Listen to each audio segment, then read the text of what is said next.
Hey girls, Tiffany Dawn here, and today we're going to talk about a really tough issue called, drumroll please, masturbation. Yes, I just said it. So I have gotten so many emails recently from you girls, and so many of you are struggling with masturbation and feeling like you can't stop even though you want to.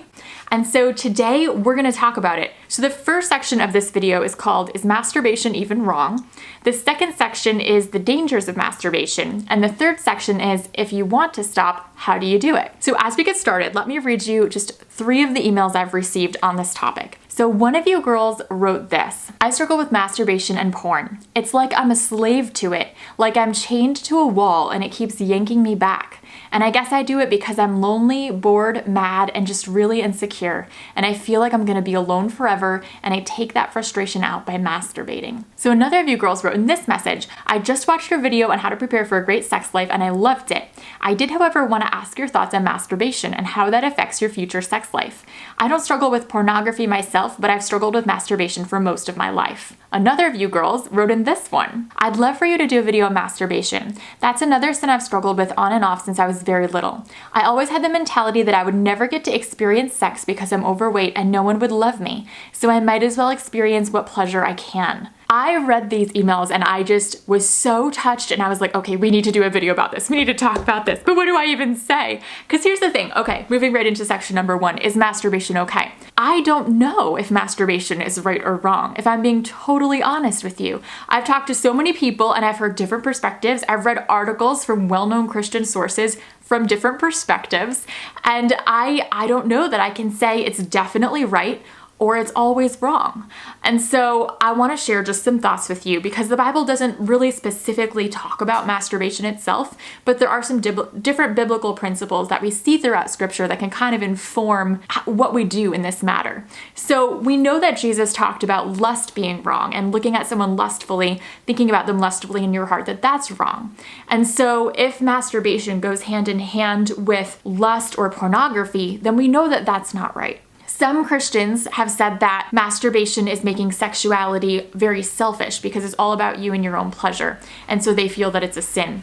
I don't know if I agree with that or not, but it's an interesting point and something to be considered. Another thing to consider is the Bible talks about not being mastered or controlled by anything, so not having like addictions in our lives. And I think masturbation can easily turn into an addiction, and so if it has become that where you like can't stop, then that's a sign that something's off. And then you think about like, what about masturbation in marriage? What if like you and your spouse, like you're a military spouse and you and your spouse are long distance for months at a time? Is it okay to like kind of masturbate with each other long distance? Like, I mean, personally, I don't see anything wrong with that. And so I guess like I don't feel comfortable saying it's definitely wrong or it's definitely right. I don't know. And I wonder if a lot of it has to do with how it's done, the context in which it is done, and what that's like for you personally. So what I've done is I've actually linked several different articles from Christian sources down below that share these different perspectives. And if you're interested in figuring out like, is it a sin, is it not a sin, maybe read through those, pray about it, talk with some people that you trust, some mentors, and just see what you come up with. Because I think that's a question that you'll have to answer for yourself. But let's move into the dangers of masturbation, because I think that whether or not it is a sin, there are certain dangers that come with it. So back when I was single, I had this group of girlfriends and we would all hang out and talk about everything. And so one of the things we talked about was masturbation.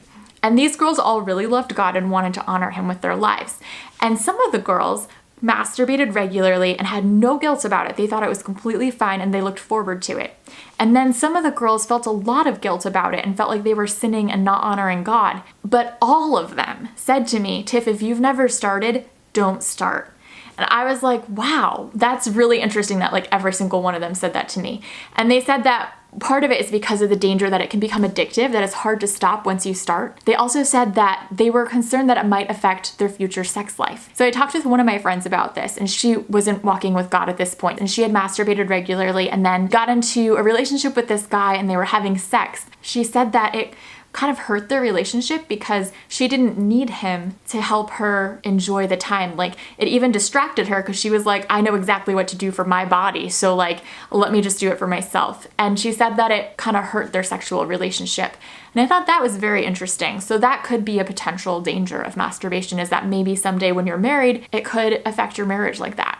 So something to consider. So I never started masturbating. And honestly, part of that was because I couldn't figure out how to, if I'm being totally real. It didn't work for me. So I was like, whatever. I'm also glad that I didn't, because I don't think it would have added anything to my life. I don't think it would have made my life better, if that makes sense, in the long run. But if you do masturbate and if you really want to stop, I want to share a few things that I think might be helpful. Number one, what is the reason that you're masturbating? So I want to read you part of an email that I wrote back to one of you girls, because I think that this kind of explains it. I said to this girl, it sounds like there's a lot going on inside you right now, and I think that all of those emotions really play into the masturbation. Anytime we find ourselves struggling with something where it becomes almost like an addiction, I think it has to do with trying to cope with a lot of really tough emotions or trying to fill a need inside that we haven't been able to meet in another way. And then it becomes a cycle of guilt and shame, which leads to going back to masturbation to cope with the guilt and the shame and all those other emotions underneath. So here's the key part. I really think this struggle is less about immediately stopping the masturbation, because I think with everything going on inside you, that battle of willpower might just feel impossible.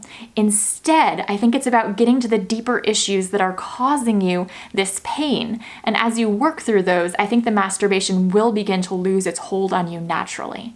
And so I was talking with someone last night who works in rescue mission ministry, and he was saying that he's seen a lot of people come in with addictions, and he said that other than a few cases where someone tries a substance and is immediately addicted to it, every other time the addiction is caused because the person is trying to deal with a lot of things in their life, a lot of pain and really hard emotions, and they don't know how to deal with them. They don't know how to work through the pain. They're trying to numb the pain. And I think masturbation can be, not that it always is, but it can be that same thing where it's serving to try and fill some kind of emptiness or something that's going on inside us. And so the first thing that I would recommend is looking to find out what that is. Because really, I think a lot of times masturbation is not the issue itself, it's just a symptom of a much deeper issue. So number two is the guilt piece. I think guilt traps us in so many things. For me, it trapped me in binge eating for years of my life because I felt so guilty afterwards, and that guilt drove me back to the binge. Like, guilt keeps us in bondage. So what you need to remember is that your God died and paid the price on the cross for you, that you do not have to carry that guilt. You are a new creation in Christ. That's how He sees you, because you are right with God because of what Jesus has done for you. And so as you're trying to fight through this and wrestle through this, what matters is that you're trying to honor God, you're trying to get help, you're trying to find healing, so you're on the right path, even if you don't get healed or free in a second, because we never get healed or free in a second. Almost never. It can happen. It's pretty rare. But usually God takes us on this long, slow journey to heal us and free us. Like, I know it's easier said than done, but don't let that guilt tear you down. He carried that on the cross so you don't have to. Tip number 3 is orgasms. When you masturbate and you have an orgasm, they release this chemical in your brain that's like a happy chemical. Well, guess what? Exercise also releases happy chemicals in your brain. So try to supplement instead of masturbating, exercise. Tip number 4 is the acronym HALT, which stands for hungry, angry, lonely, or tired. And so in those moments when you feel hungry, angry, lonely, or tired, you're more likely to masturbate. And so pay attention to that and see what you can do to combat that, to plan ahead of time even in your schedule so that you have things you're involved with, friends that you hang out with, and during those times you'll know I need to eat and sleep as opposed to masturbate right now. So tip number 5 is a lot of you girls who wrote in mentioned that you masturbate because you're afraid that you'll never get to experience sex. Honestly, I think a lot of girls struggle with that fear of like, I'm gonna end up alone, nobody's gonna love me. I think that's a very real fear for millions of women. So if you feel that, you are not alone. I'm just reminded of what my friend Joel said to me one time. I was debating whether to break up with this guy who I really felt like I should end the relationship, but I didn't know how anyone else would ever love me like he did, and I was afraid I would be alone forever. And my friend Joel said, Tiff, God has not called you to walk by fear, but to walk by faith. Faith that He is good and that He loves you. And yeah, it's true, like not every single person in the world will get married. But what I realized during my singleness was that no matter what happened, God was with me and it was gonna be okay. And I just had to take it one day at a time. I couldn't plan ahead 10 years into the future. What if I'm still single by then? I just couldn't think about that. That wasn't something God asked me to do. I just, one day at a time, me and God, it was gonna be okay.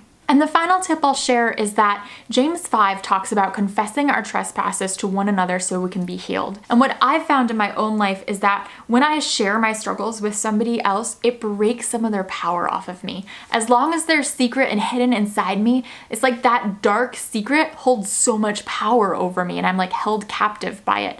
But when I share that with somebody else, it breaks some of that power. So girls, know if you're struggling with masturbation, you are not alone. One study showed that about 40% of women masturbated in any given month. It's not just you. And I don't want you to feel shame in it because we all have stuff we're working through, every single one of us. It's part of being human, and those struggles, as we bring them to God, they make us stronger. And so I don't think there's anything to be ashamed of in the struggle. It's just recognize it, bring it to God, bring it to other people, start working through it, and you're just like everybody else because every single person has those struggles.